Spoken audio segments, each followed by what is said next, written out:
Okay there, hello, hi, welcome to my stream. It's me, Jarek, I'm the CEO of Archon Studio, and today we've got loads of things to talk about. Definitely in the fields of Eternia. I was away for a couple of days, and kids at home made a big cuckoo, and I need to tidy up, so that's gonna be one of the things I need to address today. So the fields of Eternia, the stretch goals, not stretch goals, the expansions, and also the exclusive things, right? Then we have a Battleground.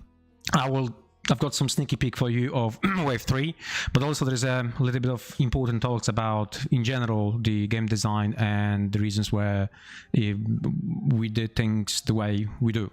So miniatures and gameplay and so on. And obviously I have something for encounters. This is the only one project which at the moment is in works. And to be shipped hopefully this year. So let's move on. I've got, as always, few slides prepared for you. Let's have a look. Right. Spruce and additional content for dungeon lasers encounters. As you know, when we make almost in every single Kickstarter we made, plastic injection Kickstarter we always add some additional content.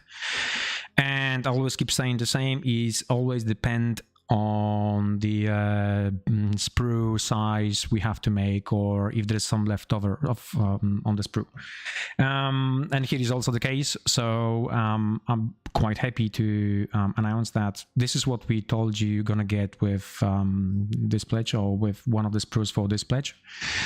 And because of the team did the layout and we find out a little bit more space, we decide to actually add a massive dead fish to this sprue.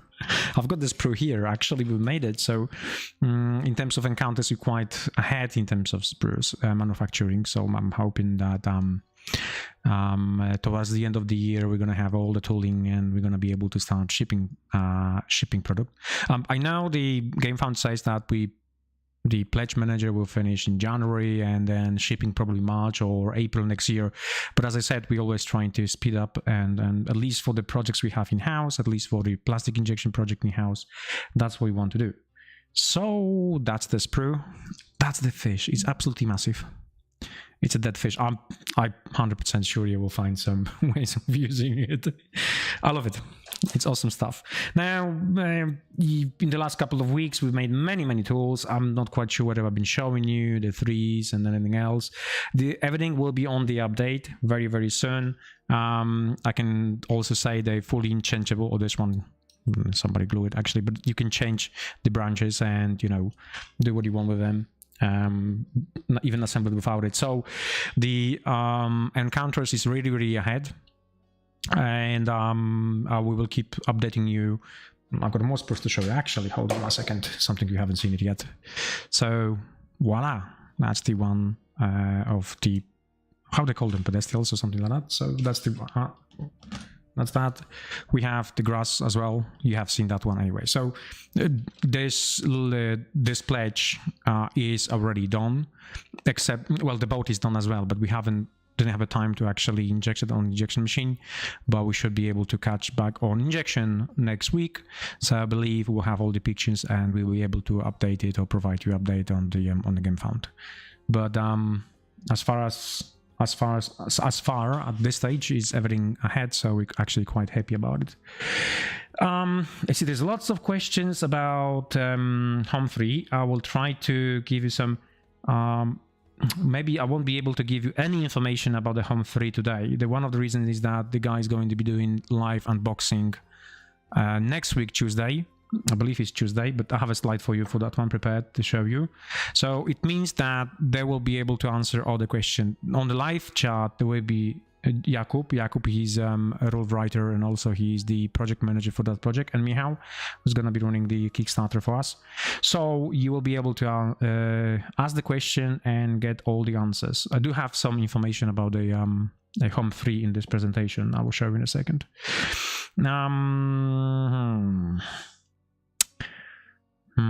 Okay, so that is about dungeon lasers encounters. Let's move on to the next one. So Fields of Eternia. Okay, here we have it. Let's start with Dice Tower. I showed you this picture about a month ago or 2 months ago on one of the live chat.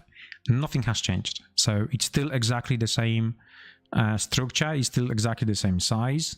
We managed to do 20 centimeters, and it will stay that size, right? So there's many reasons why we cannot scale it down. One of them is, as you can see, that tiny hole here, not tiny, but it fits dice. So if we scale it down, you wouldn't be able to use it. So how good Dice Tower will be with, with no use, I don't know. But in general, we cannot do anything about it. It needs to be the same size, and that's it. End of the story. I had a chat with my engineers. I was trying to dig out the information, why some info circulated within the business that something will be scaled down to like half of the size or whatever. I think it's just confusion, and it was just not the best communication within the business. That's it. It's now fixed and so on. So there's no reason to panic. Originally, this meant to be small, tiny. We said on one of the comments that we will do the best we can to actually increase the size to maximum possible size that will fit our tools.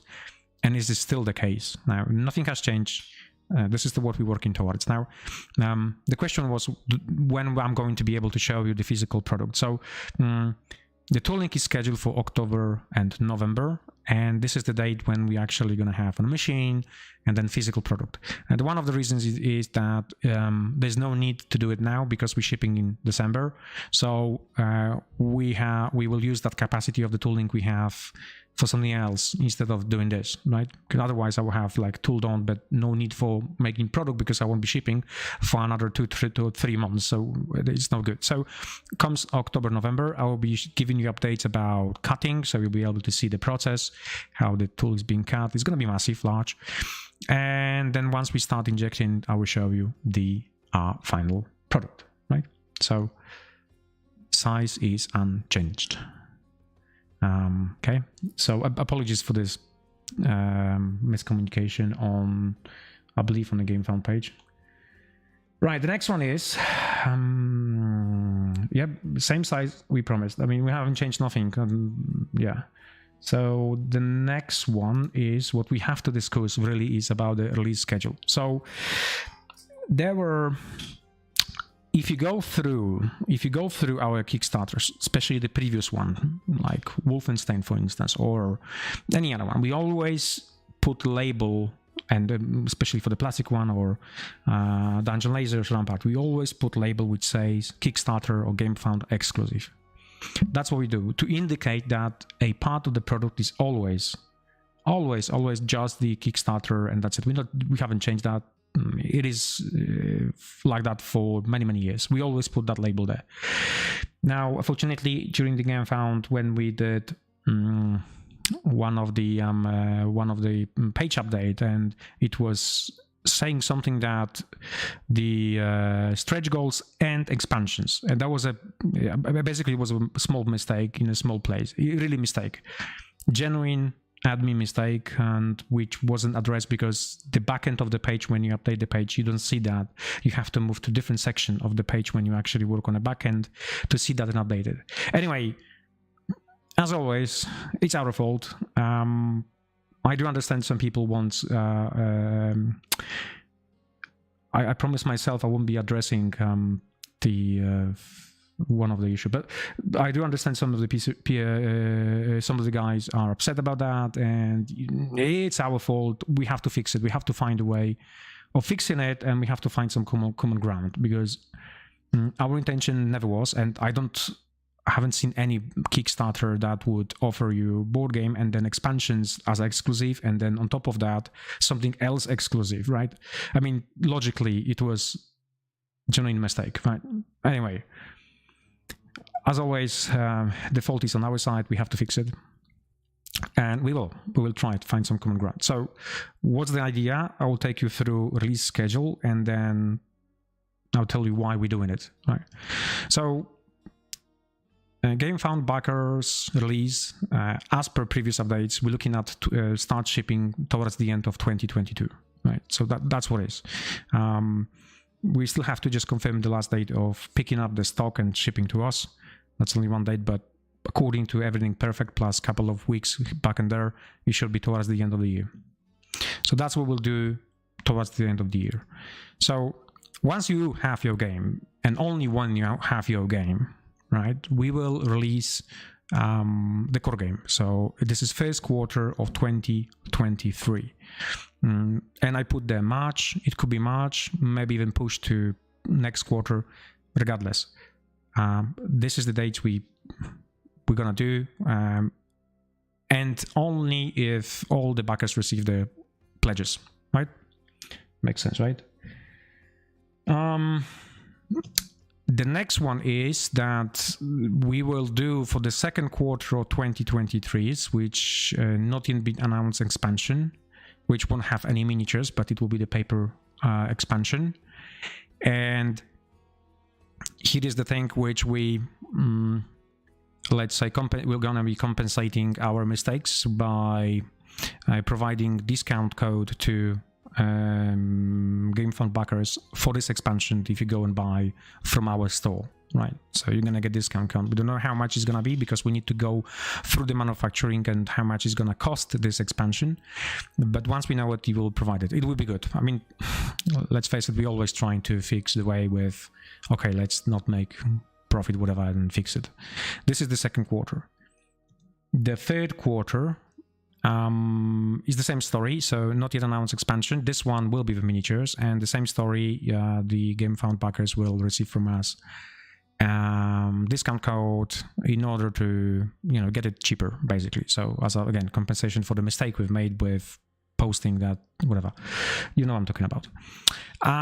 That will be for the third quarter. Now, the last quarter of the year, and this is where we wanted to release the Snake Man and the Spell of Separation. I mean, now we want to release that one in the fourth quarter of 2023. So all of those people, and we have few of them, who just got pledges just to sell it. We know that. I mean, come on. You can see the back end of every backer. So if somebody is very vocal about, I want this to be exclusive, that to be exclusive, and whatever, it's the person who just want to make money on it and not really play the game. But we cannot basically not release this one. And one of the reasons why we cannot release this one is because of in the next year, 2024, and we still have 3 years to work with this license with several different expansions. We won't be able to work on 2 more expansions if in the fourth quarter we won't release that. As simple as that. So to secure future for this game, to secure the team is gonna be, pumping out for your additional content, it will have to be released in the fourth quarter of 2023, which is basically those 2 expansions you have seen on the GameFound. That's what it is. Otherwise, we're gonna have to kill the game, which we don't want it, and you don't want it. At least not the people who actually wants to play the game and see it grow. Don't want it. For those of you who just wants to make money on it, sorry, that's what it is. That's our best offer we can do.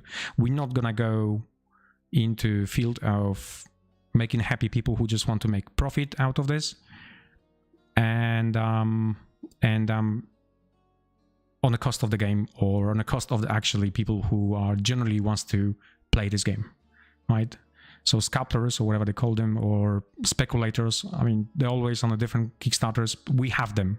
We know we have them. We see the people pledges. We see the amount of pledges people getting and what kind of content. And you can, in 5 seconds, you just, okay, I know this person just got it this and that only to sell it, not to play it, right? I mean, there's nonsense if somebody takes 20 of only GameFound GameFound additional items, which are just, just for the GameFound release. And, why do we need 20 Orcos? Come on. Right, again, just to sell it, right? Okay, so some of the people smell now blood because they just want to make even more profit, and then I see that way. I mean, some of the comments there, they're clearly from guys who see the opportunity to actually make even more money, right? So no, not on my watch. Right, let me check some comments. So what about the claim that retail prices for Fields of Eternia at least 30% higher than the GameFound, even though the RPP? So no, it's not that case. The case is that what we did because the initial idea was that we're gonna be manufacturing everything at one go.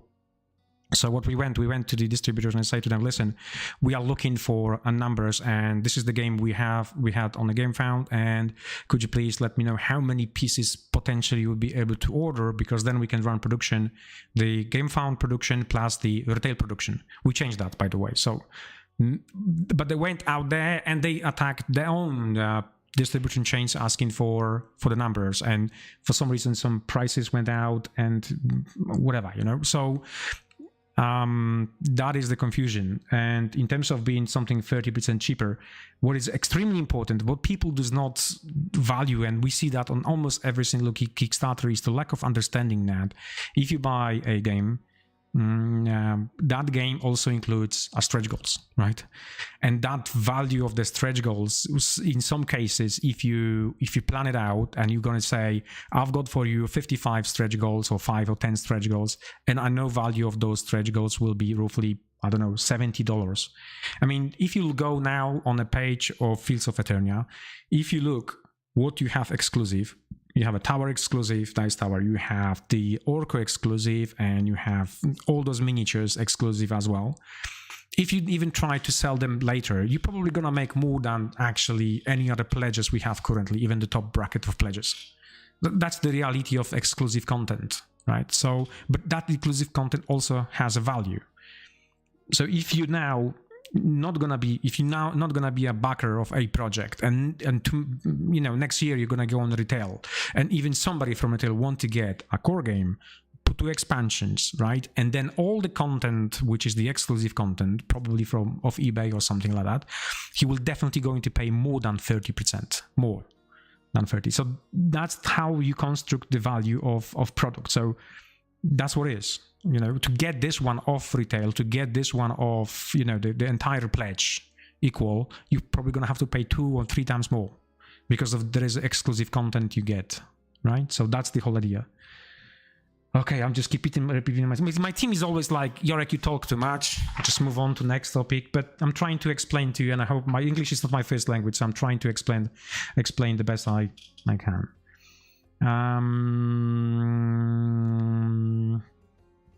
So,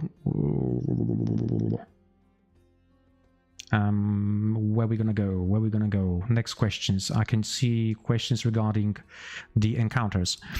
Without the line, no. I think in terms of dungeons and lasers encounters, I think we said that the map is only one with the grid. I really appreciate your explanation. I think it was misunderstanding communication. In fact, probably was a problem about communication. Glad to hear you. Yeah, that's what it is. There's always several people work on a page, right? We always put something out there. We also our first language is not English as well. Sometimes we put something up on a page, and really it's exactly the same mistake we just did with pre-page on Home 3. It's exactly the same sentence there, which is wrong because we know it's wrong, because we know we have a logo which is going to be just the content. So what we're trying to really now fix it just to make sure for the future Kickstarter that we really going to be focusing 100% of just make sure that this logo means that this is the Kickstarter exclusive stuff, right?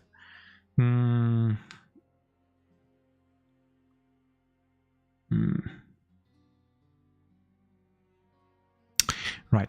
Okay, so let's move on to wave 2 for the Battleground. So if there isn't any more questions about Feats of Eternia, I'm happy to say that. He already talked more passive-aggressive about the people who might sell the game and then he apologized for the unfolds. Yeah. I don't know what to say. I mean, you have to understand one thing. We make board games, right? We really want genuine board gamers to be our pledgers, because they bring value to the equation, right? They bring value by playing the game, giving the feedback, we can then grow it and so on. But if somebody just go on our Kickstarter because he see the money can make out of it, that's not value to us. Okay, it's a customer, he spends money, and I'm not gonna get any feedback from him. I'm not gonna get any scores on a Board Game Geek because of, he doesn't play the game, he's not interested in the game, he's just gonna get all the exclusive content and wants to sell it. And then, those guys who see, I mean, it's quite clear when you run a campaign and you see comments, sometimes red comments, and sometimes you see those comments saying that, you guys should be making more exclusive stuff and things like that. And right, so let's have a look what the guy actually backed for, and then you see exactly what he backed for, just for the exclusive stuff. No, I mean, understand the comments are for everybody there, but at the end of the day, we want to make a game and to the story. And yeah.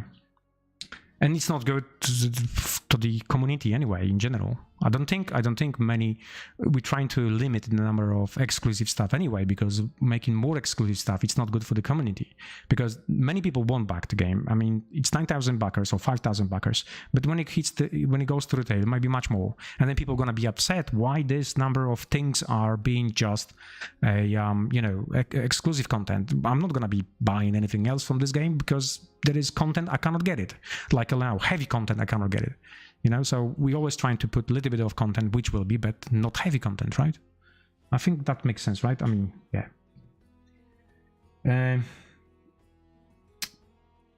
You have to understand that the exclusive content adds value collecting. Yeah, it does. It does. I agree on that one. I do agree on that one. But it's not about the just a little bit of content. It's about if you put out a lot of content, right? That doesn't make sense. How, logically, if you have a game, right, let's use because I always like it, 80-20% math, right? So 80% should be the max, on top of 20% should be the content, which is hard to get. Really hard to get, and it's everywhere. Like if you have game design, video game design, there's always that and these calculations, right? But not other way around. And if you look at the Master of the Universe, Feats of Eternia, currently, if that statement was true, that the game plus the Rise of the Snake Man and Spell Separation was the exclusive and the exclusive content, this means just the game itself is not exclusive. That doesn't make sense. That doesn't make sense to grow the game, to work with the everybody around it. Yeah. Right. Let's have a look. Let's have a look for the next one. So I think this topic is, if it's not explained, drop me a line. Again, I'm happy to discuss this one again. Maybe I should use different wording or something like that, but I hope you understand the reasoning. And that's what we're going to do. So to recap, those two releases, we plan to do it towards the end of the year of 2023. So those people who wants to just get it and sell it, okay, fine. You will have 1 year to sell it. On top of that, we're going to be working towards 2 expansions. One is not miniatures expansion, second is miniatures expansions for the second quarter and the third quarter of 2023. For both of those expansions, you guys are going to get discount codes. Yeah, let's move on. That's our proposal, the best we can do. Yeah. Right, Wave 2. If you go to Archon-Studio, not now, later.com/blog, that's our blog. So, on there you will find information about the second wave. We are being actively working on a second wave, and then the team actually released more info about what exactly is in the second wave. I need to talk about that one because there is one very interesting post, on a Facebook, which I need to address. I want to address. This is crucial. This expansion is basically extremely casual expansion, which means you're gonna get just that miniature, some terrain pieces. You're gonna get some additional modes, some additional terrains, which I have it here because we already manufactured it. So it's actually quite large elements. Right, you're gonna have some AI, which we work on. So AI cards, which means again casual, and again some nice terrain, which is for much more competitive players. And there's this comment which I really like it, because it shows that in the core essence, when we design the game, we knew we will face this kind of comments, and we're gonna have to go back, really explain the reasoning for it and why with it. So Mark liked the game, he played the game, he doesn't feel the game is really like it's good and so on and so on, but he doesn't feel that the game is actually give you so much fun as you would expect from the IP product, and especially from Master of the Universe. Yes, I would agree 100% on it. Yeah, I'm okay there. So let me take you through it. I will go back to the question just in a minute. I need to go through this, and I will come back to the questions. So the Master of the Universe Battleground. So when I sit down with the team, when I propose them this is the concept for the game. What exactly we want to achieve, and then reasoning for it, right? And then everything around it. This mean, excuse me, all the pros and cons designing the game the way as it is designed. So we have a concept. I decided we're gonna go for the skirmish competitive game. We want skirmish competitive game. The reasoning for that one is simple. We make models, miniatures on sprues. All the games, most of the games, except to maybe one or two, which are skirmish, they use miniatures on sprues. So effectively having this process in-house allows us to actually be on there. It is IP branded, so we have IP. Let's use IP for that one. And our main competition would be Undergrounds and a kill team. So this is the scope of the concept. So this concept gives us some outcomes. So concept, and then I have outcomes from that concept. My outcomes will be, we will have stable grow of the scene. So the scene is there, it was stable, it will grow slowly, not rapidly, but slowly will grow. More people will join because it's a skirmish game. And you will have tournaments, and also it will, because it's IP branded, will involve IP community. So those guys who love IP, who back crowd Kickstarters or purchase the product, they will be there just because of that, just because of IP, right? So what is the next step from that is so-called level 1. So my level 1, what I will get from that I will get two things. At level 1, I will get the constant releases and meta shifting. This means if you just look at that, this is one of the, excuse me, this is one kind of circle. So I will have stable growth of the scene, I will have a tournament, we have the IP community, and then out of that we're gonna get constant releases and meta shifting, and then go back again to stable grow, tournaments, IP community, and so on. This is one closed circle. However, because of its IP community, we have to really take in consideration this, that we will have IP-driven casual players, which are not in the tournament scene at all, which are not in a competitive, rewarding competitive games at all. They just want to have real fun with no real strategical, tactical plays, rewarding plays, games, right? And we really have to think about that, because if you just focus on one thing about let's make it only tournament and stable team, that will blow up. This will blow up. And that's one of the reasons why I see the comments on the Facebook page, the one I showed you a few seconds ago. That's the reason. This is kind of, guys, it's great, I love IP, but this game is really like extremely difficult. It's complex and so on. Why we have made it? We have made it because we want to operate within this spectrum here. However, we cannot forget about you, so we have that. So if you combine all of those aspects, you get the outcome. So what we need to do to make sure that we have this, we don't forget about that, because at the end of the day, some of those casual players might actually join that circle here as well. It might be 5%, maybe 1%, whatever. It's gonna be that circle, because that circle is a main driver for the game to exist, for our future releases to keep going, right? So the idea and outcome from that one is, let's use 80-20 rule, reversible to 1/3. What does it mean? It sounds like, gibberish.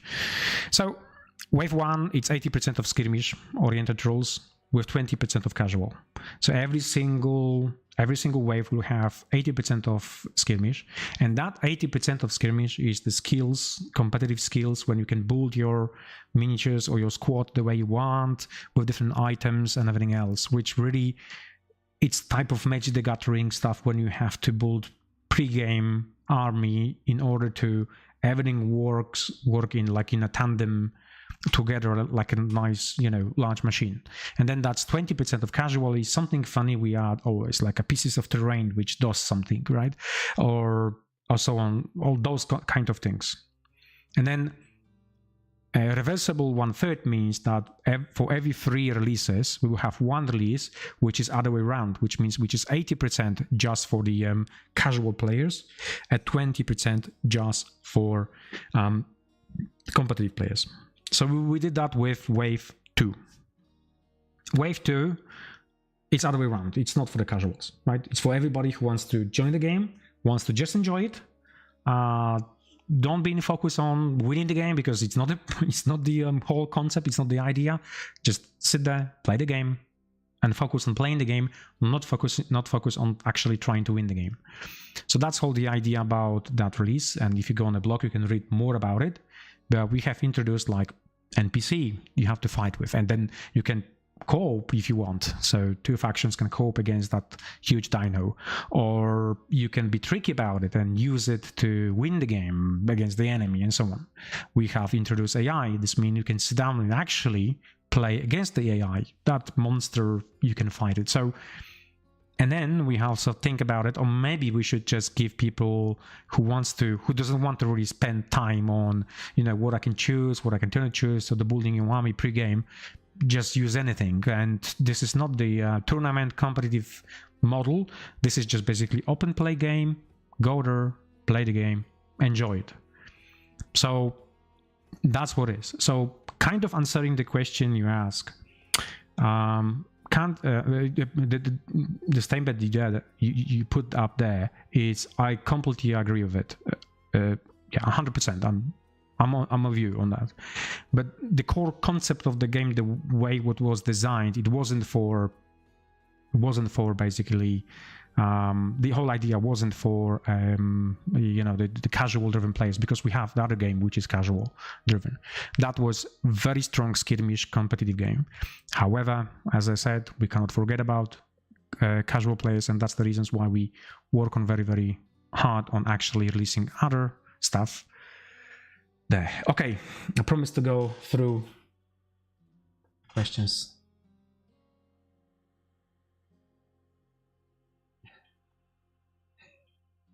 Okay, oh, Jesus Christ. So, I ordered the exclusive Battleground content on your website. When it will be shipped? We're already shipping it. It's already been shipped. This week is a week we are shipping that content. And next week as well. The date release is the 6th, but I think we can ship it much faster, a little bit quicker. So, if not, the last date of shipping will be the 6th. Of next month. I think it says on the page exactly the when actually it's going to be shipped.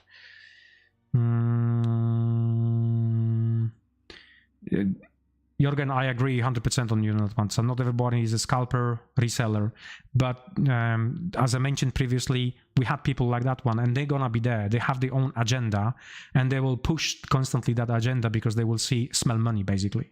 So when, I'm 100% sure with, some of the guys who seen it, or, I'm 100% sure that if somebody suddenly is activated, this means he feels something that can actually gain on it from it. So yeah. The game is made under license and IP doesn't include the USA. Yeah, we cannot release anything to USA. We only sell to Europe. There's a way of getting it, to be honest, but through, I don't know, some people selling stuff on not YouTube, for eBay or things. Okay, let's have a look. More questions. Why not competition to Warcry or Mordheim? So the Warcry is actually a quite bigger game. Now, it's not small number of skirmish miniatures. So in order to be there, we will have to increase the number of miniatures. And yeah, this license is not for that. I mean, this license is about heroes, about individual heroes, and playing with 4-5 miniatures. It's that. It's basically small skirmish. And why not Mordheim? Mordheim's got the additional layer of fluff, which is great. I really love Mordheim. I mean, we had some idea about doing Mordheim in-house, but I think the other company is gonna bring it back at some point. So even if we spent our resources, time, and everything else to make something which was Mordheim, when you play off your warband and you go around the city and things like that, because we have now technology and everything around it, it's still, I believe, the other company is gonna bring it, and it might jeopardize the projects completely. So that's one of the reasons we cannot take that much risk at this stage, right? There was some apologies, those okay,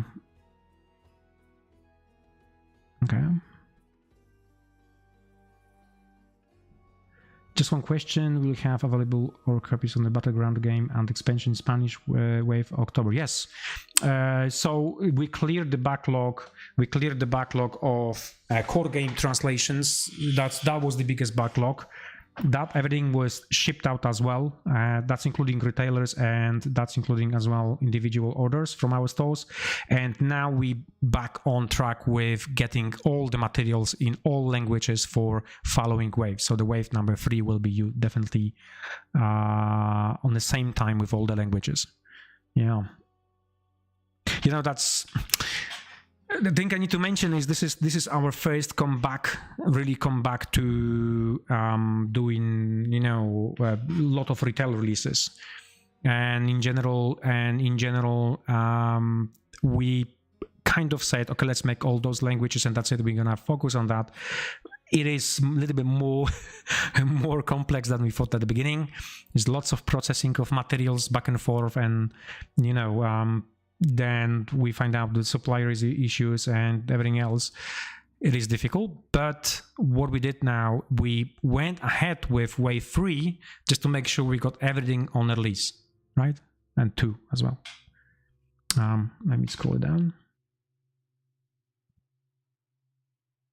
Yeah, Derek always takes credits for everything.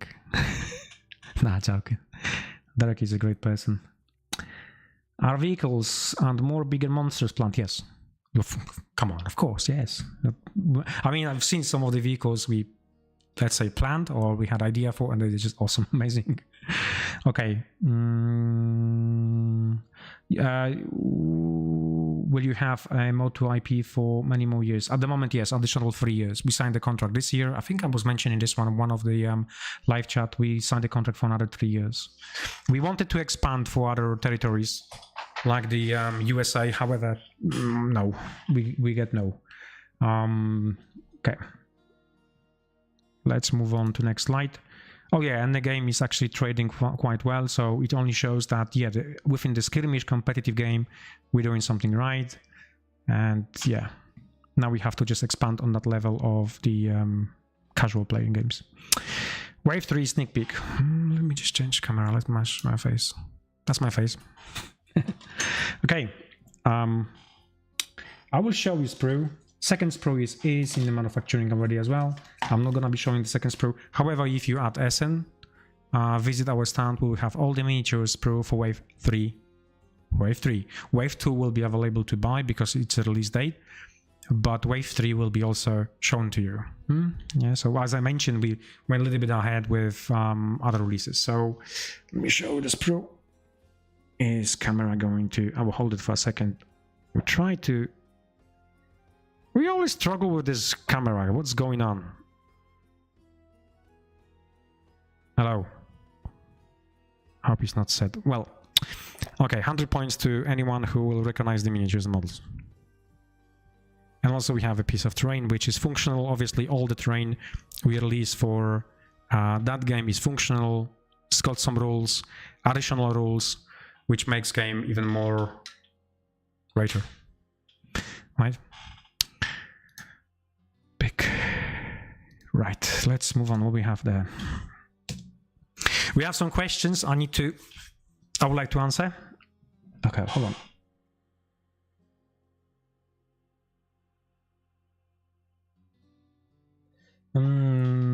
I would retrieve expansions in the retail market with no rush. Yeah. Depending which game you are talking about, in terms of Battleground, we needed to pump out several expansions very, very quickly, and that was kind of quite a kind of requirement from retail. The reason being is that they kind of not interested. Retail is kind of not interested if you only going to have a core game. They want to have a core game and something, and the plan you have for additional something to be released, because they have to, if they're going to invest time and money into having this one in their on their shelves, they need to make sure that they're going to have, you know, other products. So that was for the Battleground. Fields of Eternia, yes, we don't want to pump out many of them because it's a board game. Board games follows the completely different rules than the skirmish game. And we will try to, Fields of Eternia, yes. So we will try to do the Fields of Eternia slightly different, right? So every quarter you will have a larger or smaller releases. Why every quarter? Because it's a sales circle. So it kind of sales circle goes every quarter, right? So we have at the beginning of the year, you have a sales post Christmas because the stocks is clear, the stores got the money, so they have to restock. And then second quarter and then third quarter, between second and third quarter are the vacations. So people usually travel, don't spend money on the hobby. And then you have a last quarter, which is pre-Christmas, which they need to build up the stock. So yeah, but we cannot do the same with, you know, releasing so much content for the board game, because it will be too much. It will be too much. A skirmish game is a different story. We have tournaments. We have to the board games I call them dust collectors. Right? I mean, if you think how many board games you got at home, if you got 20, 30 board games at home, if you want to play them once every week, you have to spend at least 60 hours to actually play every single board game. In terms of skirmish, you play once a week, twice a week, but you keep playing the game. So as long as we're going to keep refreshing the meta quite frequently and build new stuff and add new content, the game will still grow and it's still gonna be on tables, right? That's the slightly different. Dino Riders will be great. That's actually idea we're gonna be still in. I love that. Okay, I would love to see you guys tackle some of the old franchise. What about Transformers GA1 Skirmish and the full? Oh, Jesus, man. We do have great idea about the game. I mean, I believe it's a great idea. So I don't know. I might be delusional or wrong about it, but yes, Transformers, I know many companies, including us, ask for this license, and no, nobody got it. Transformers is untouchable at this stage by anybody, but even the big boys, they didn't get it. But we have something we've been really thinking about it, and it's gonna be part of the next video I'm gonna be talking about, and it's a part of our own universe. But if you're a fan of big machines, let's call them, you're gonna be happy. You are going to be happy to see what we have in plans. So that's going to be part of building our own IP, our own game, and it will lead to the release of the Chrono Shard, a skirmish game.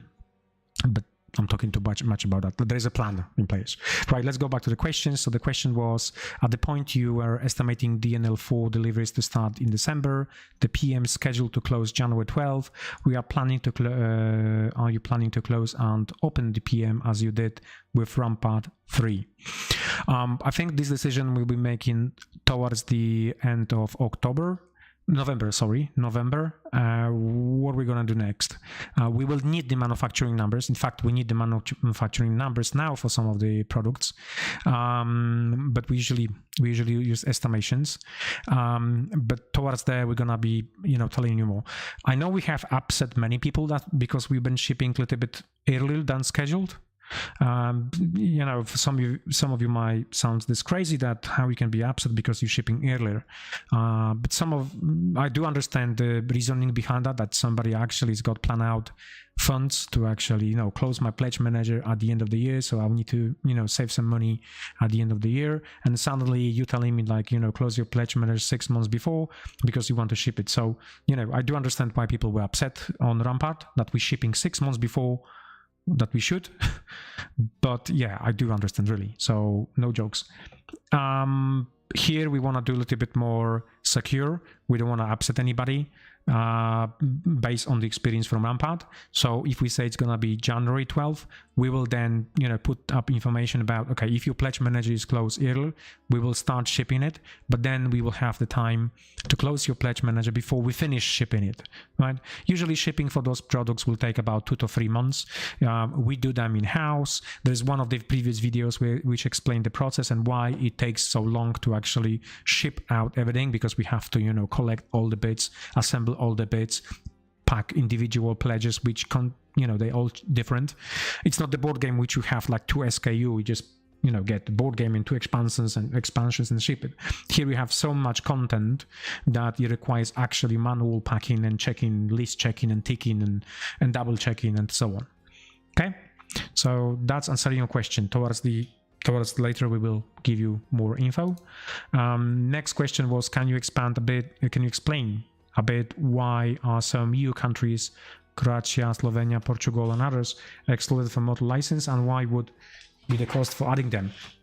We did a little bit of calculations just to see how much money we'll have to spend on it and how much we will make it on the return, and it wasn't worth it basically. So I cannot give you specifics because they in the contract, so I don't want to breach anything.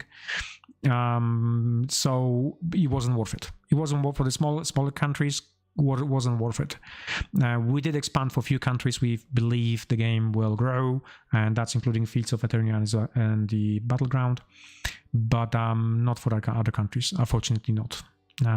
So it's a money basically. It's a basically finance decision not to go for those because we're never gonna get investment back basically. So I'm sorry for that. That's what it is. In the Rampart vertical bundle, there were a little too few connectors for my buildings. Can you provide STLs? Yes, if it's needed, we will provide STLs. I will ask my team. If anyone is watching from my team, please take notes and make sure it's happening. If not, I will remind them on Monday just to make sure that we have that one for you, for you guys on the thingy, on our website to download. Now, why is little too few? That's actually main question. That should be my question. Shouldn't be little too few, and this is something I'm gonna have to have a chat with my team as well, how that was calculated if it's too few. Maybe you have been misshipped, maybe I'll double check. The master of the new verse field of Eternia. Oh, okay, the grey skull is already addressed. Yeah. That small picture from Planszówki w Spodku. It's a Polish thingy. It's a Polish, let's say, trade show. And there was about 40,000 people going through the doors, apparently, maybe between the 40,000, a lot. And a huge number of people actually playing Heroes 3. So yeah, it's huge. That's huge. I just want to say thank you to everybody who came around.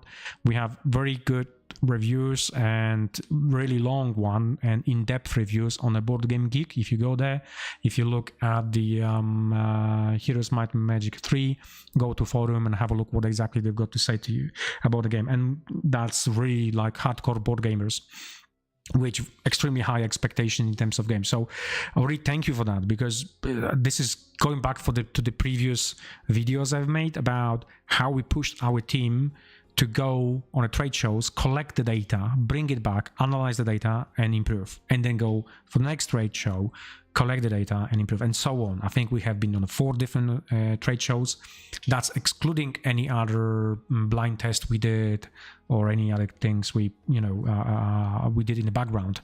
That was just pure going and asking customers potential customers what they think about the game when they play the game, whether they feel it's a Heroes 3 or not, what they think about the changes we needed to do that are different to the video game, and so on, so on, so on. That was great. Thank you. Absolutely great success. Now, if we on that topic, on 27 September next week, there is an official live unboxing, and as I mentioned at the beginning of the video, Jakub, that's Jakub, and Michał, they're both gonna be sitting on my chair. Yeah, they want it, huh? I know they want it. Anyway, sorry, internal joke. They're gonna be doing unboxing. You're gonna be seeing all the components. I just sneaky picked this picture today. I was in the manufacturing checking something, and I saw this one on the pallet. And this is going out to reviewers. So you will be able to hear something from the reviewers very soon about the game, what they think, how the game plays. That's the prototype made in-house. So some of the components quality will be higher. You have to bear in mind the prototype does not reflect 100% of quality. Usually the final product is high quality. Because the prototype doesn't use high-grade materials, you cannot get them basically, right? For the small quantities. Still, I would play that game even as a prototype. It's still extremely good quality anyway. And the arts, come on. The arts. Essenspiel. Right, I'm gonna be there with Jarek t-shirt. So if you wanna, come and say something to me, to my face, you're welcome. You're more than welcome. I'm going to be there. I'm gonna be partially working. This means I'm gonna be having several meetings on the production, manufacturing, other stuff. But I will definitely find time to anyone who will be on our stand when I'm there, not busy, to talk about everything you want. If you have some questions, no problem. I can answer those questions. If I won't know, I will send you to the correct person. If you have some questions about Heroes 3, you're gonna be able to get some answers there. So what we're gonna have there, Heroes Might and Magic 3 play, 2 tables, and then you're gonna have a Master of the Universe Battleground, 2 tables to play on. We will have that Master of the Universe Fields of Eternia prototype. You will be able to touch it, see it, I don't know, the miniatures, everything will be there. We're not gonna have a play session for the Master of the Universe Fields of Eternia because we run out of available manpower what we can actually put up there, but you will be able to see all the components and everything else and touch it and and so on, and then maybe put up all the reviews. And also we have new releases. From that we have the Tanfolks miniature pack, which is 62 miniatures. That will be available. A Ghost Dragon will be available, and this will be available as well, which is the Skeletor with Panther promo miniature, right? And in terms of all the promo things, we also gonna have talk about it in the future. We will try to see what we can do to make it much more easier and much more available to everybody, because kind of promo miniatures are good, but again the same story, guys. We hit somewhere people who just want to make money out of it, and I won't agree to that. Right? It will ruin the game effectively. At some point might ruin the game because somebody will just want to make money out of it instead of actually just playing the game. Right, so we will try to make them more accessible, just to make sure that everybody, those promo minis, will be able to get it and play the game. And yeah, okay, few seconds, I will check the comments. We're gonna go through them. Can you spoil a bit what will be your next board game Kickstarter? So Marcus, next Kickstarter we plan to do is the Heroes Might and Magic 3. It's gonna be on a Kickstarter platform, so the one I just discussed a few seconds ago. That is the next one. The next year will be extremely interesting. There's something I need to say here about Kickstarters and everything related to crowdfunding campaigns. Our company, and it's a task of my task and task of my team, so I just passed that task to my team as well. we want to become more retail oriented and a company than actually crowdfunding, right?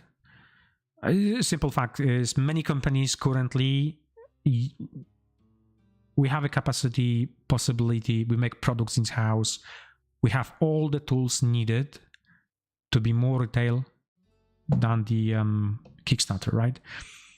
I'm not going to be making many comments about our competition, but you can see how some of the companies who didn't transition on time in the last couple of years, they didn't have in mind even going on the retail, panically now they go in retail because they got themselves into financial troubles, right? Not naming companies. You know, if you are following Kickstarter, you exactly know which companies I'm talking about.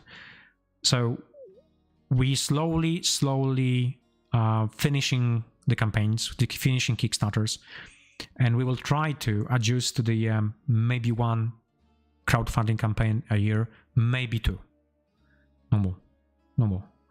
And gradually maybe even just go with no, I don't know what the future will bring, but maybe no campaigns at all. So what we did is we clear all the campaigns we had on the Kickstarter so far. Every single one is cleared. So some random bits and bobs left always, like miss parcel or lost parcel or something, but we have nothing. We have GameFound 2 campaigns which are going to be clearing this year. And starting new year of 2023, the only one campaign which is going to be to clear, it's going to be Kickstarter campaign, which is going to be Heroes Might and Magic 3. So maybe towards the beginning of the next year, we will do one more plastic injection campaign, and then we don't know. The plan is basically to move away a little bit from the focus more on the retail, basically. And I know lots of our customers are actually from compounding crowdfunding and so on, but you have to bear in mind one thing. The crowdfunding is there. If the crowdfunding dies, the companies who are 100% on a crowdfunding with no retail stuff happening, that's might be really, really bad for them. Really bad. So, yeah. And, we're not in a position to be bad even if today or tomorrow crowdfunding campaigns die completely, because we have retail, we have services, we have manufacturing, we have all the needs needed to actually carry on stuff. Right? But other companies, I don't know. I don't see future for some of them.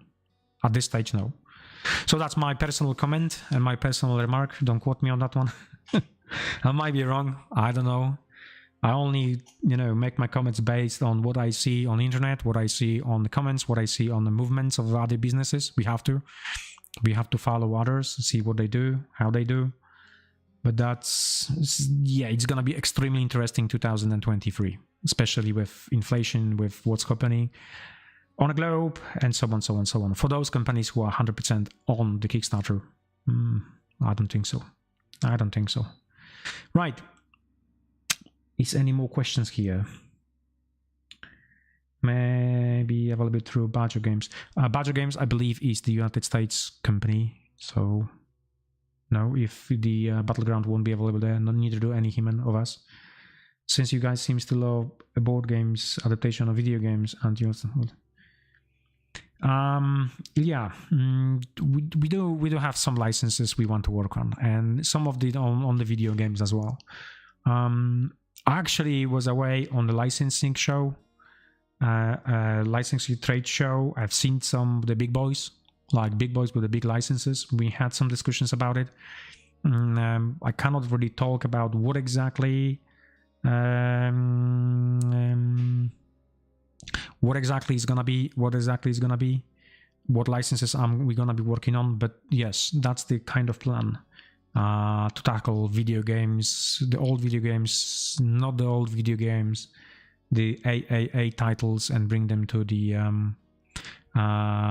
table. I don't know whether they're going to be crowdfunding, because what's happening even currently, those companies who gave away licenses, they also see the problem with crowdfunding. Like many examples of something being completely mishandled, like really mishandled. And it's hitting the news, so it's actually hitting the mainstream media. If like a game of Terminator or something or whatever, it's gone to drain because of somebody got the license and never release it and run away with the money. So it's extremely devalued the license, extremely damaging to the licensors. So if you go now and ask some of the companies for the license, they would say, well, yeah, but we don't want to see any crowdfunding. If you want to go with a stray retailer release or something like that. So the things in the licensing universe also slowly and gradually changing. And it definitely is going to take about another 2 or 3 years, but my predictions are that in 2 or 3 years, you're not going to be seeing any big licensing stuff on the crowdfunding campaigns, just because of that, just because of mishandling, just because of damaging reputation to the licensor and things like that. So yeah, that's my opinion. That's my opinion. And yeah. Dead Space. Yeah, I know Dead Space is a cool license. We were having chat last 2 years ago with EA about few licenses.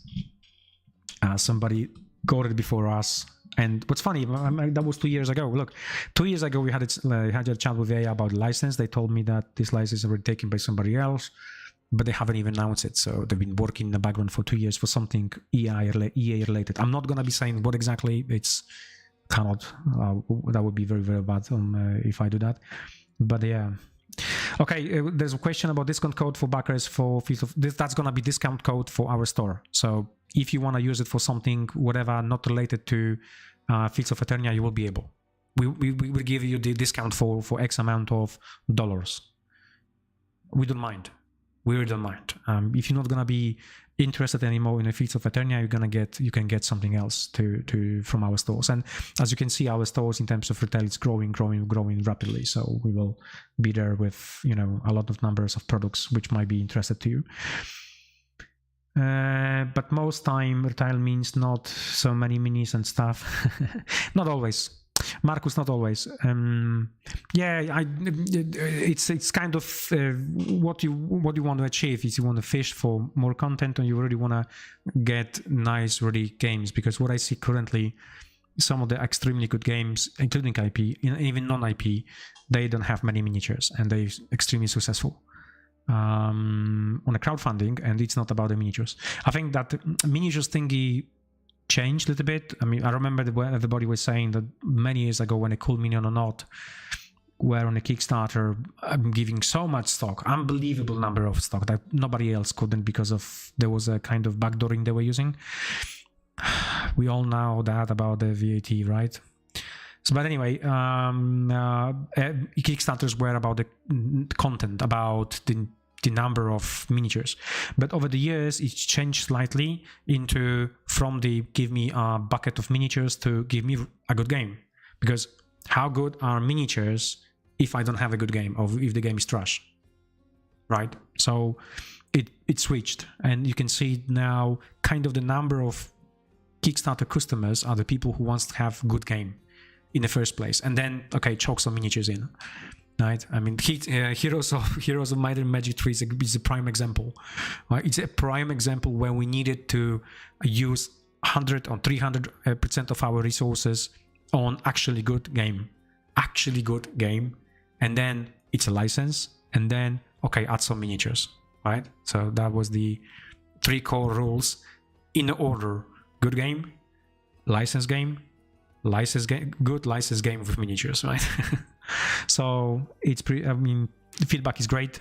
I think we have something. I think we have some good game in terms of Heroes Might and Magic following this pattern I just mentioned.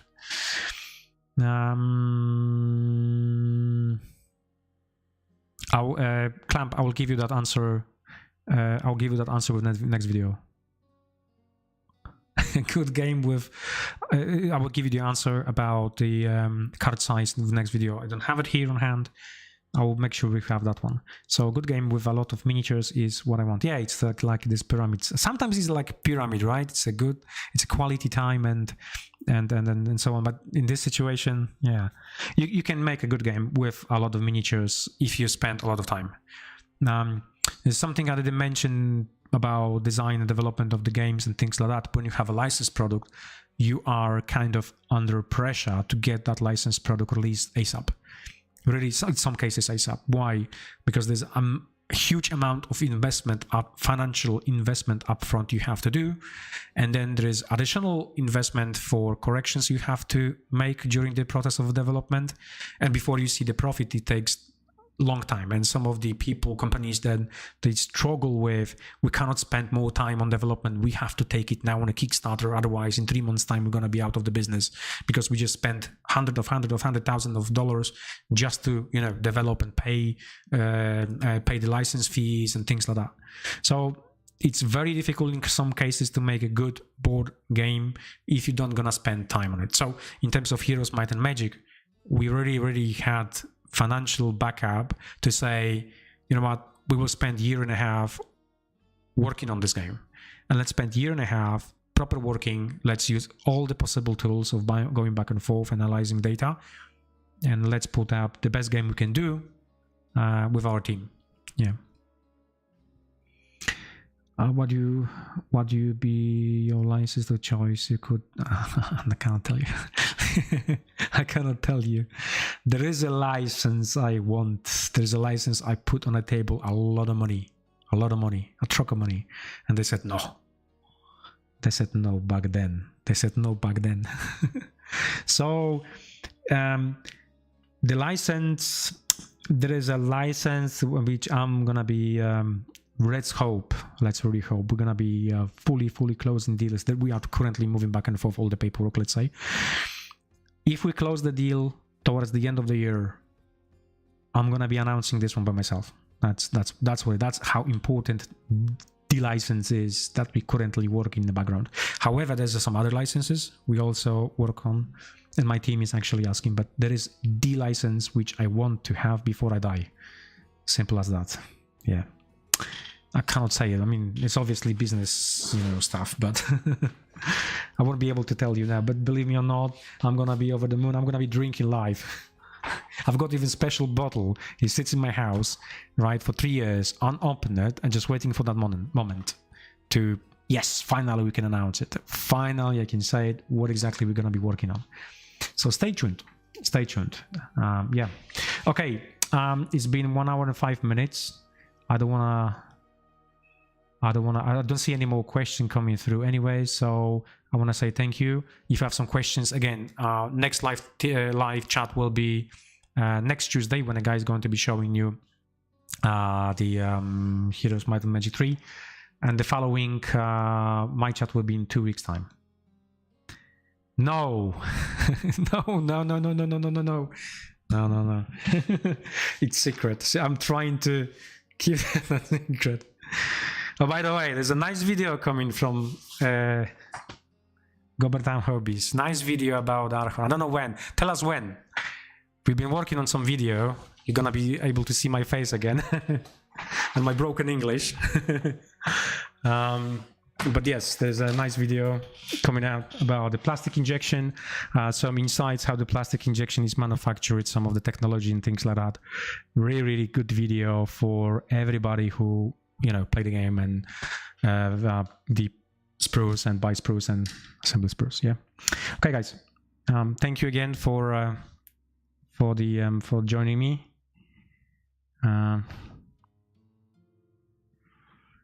Thank you for joining me. Okay, well, so hold on, but just one more question. It is now. Okay, it's now. So you can go on the channel and Gobertown Hobbies channel and watch the video. Cool. Thanks for that, by the way. It's I think it's one of that videos that needed to be out there. For all the folks who are in the hobby.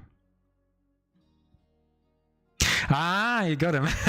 But you don't know the other side. You don't know the other heroes. Okay, I'll show you one spur. There's one more. Okay, have a good one. Have a nice weekend, and thank you for joining me. There's one more question. When should we expect the NLE update? Next week, because we have all the sprues, miniatures that need to be assembled, which I haven't actually showed you. Oh yeah, I missed 1 or 2 sprues. Sorry for that, but we have so many sprues already manufactured, like all the now encounters as well, like first sprue, second sprue of encounters, which is being cast, that one. So next week update will be with all the pictures and everything else. You will be able to see more stuff. Okay, Have a nice weekend. Yes, have a nice weekend, and